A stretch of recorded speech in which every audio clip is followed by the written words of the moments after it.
Diop info mooy seen bu gën a wér te wóor te gën a leer information daw leen gaaw dem abonné te ngeen xam ne dara du la rëcc ci information képp ku am looy publicité dawal gaaw dem seeti suñu service commercial bu Diop info seen numéro mooy 75 630 41 13. li gën a fës ci bopp xabaar yi nag dañ koy do rek nawetaan yi nga xamante ne nag doon na ci biir réew mi ginnaaw vacances yi nga xamante ne rek moom moo daal di am fii ci réew mi yooyu les match nawetaan nag jamono ji ndaw ñi nag lañ ca xewal nag moo di ab supporter bu mët sëkk nag jaarale ko ci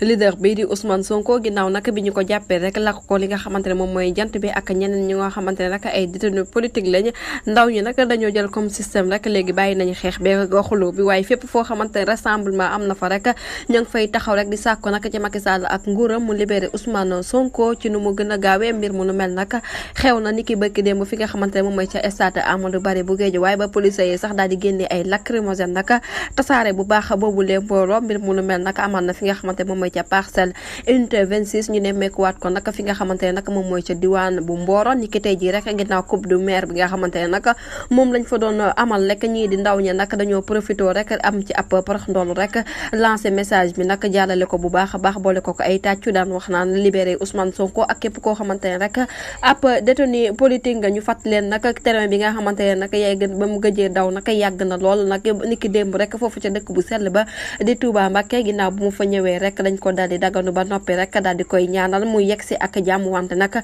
ay woy daal lañ ko daal di gunge mu mel rek libéré Ousmane Sonko jamono ji nag mu nekk ab stratégie boo xamante ne rek ndaw sénégalais yi daal di nañ koy teg rek pour lancer message bu baax nag kii di Macky Sall rek ak nguuram ba tey rek concert des casseroles bi nga xamante ne kii di El Hadji Malick Ndiaye nag sàkk woon na ko niki démb rek ñu daal di koy amal tey jii nag ci samedi ji moo ko ñaar fukki fan ak juróom benn ginnaaw nag bi mu amalee boobulee appel rek ci Ndakaaru war nga këpp nag respecté na nag mbir mu nu mel ndaxte tey boobulee concert nag gis nañ ci ab réussite totale du ñàkk rek dinañ ci ñëwaat ci yeneen i jotay xabaar jërë ngeen jëf ci teewlu bi bu leen fàttee abonné bés cloche de notification ngir am ñeneen i info